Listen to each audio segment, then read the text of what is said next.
যাবো, ভাই বোন নিয়ে কেন্দ্রে যাবো,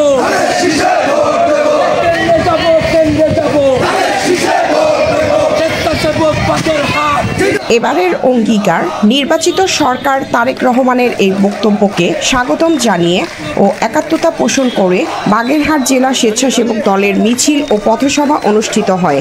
জেলা স্বেচ্ছাসেবক দলের সংগ্রামী সদস্য সচিব স্লোগান মাস্টার ডালিম ফকিরের স্লোগানে গানের সাথে কণ্ঠ মেলায় হাজার নেতাকর্মীর মিছিলে নেতৃত্ব দেন ডালিম ফকির। বিশেষ অতিথি হিসাবে উপস্থিত ছিলেন সিনিয়র যুগ্ম আহ্বায়ক আসাদুজ্জামান সৌদি। প্রধান অতিথি হিসাবে উপস্থিত ছিলেন আহ্বায়ক জাহিদুল ইসলাম শান্ত সহ জেল ও উপজেলা থেকে আগত শত শত নেতাকর্মী।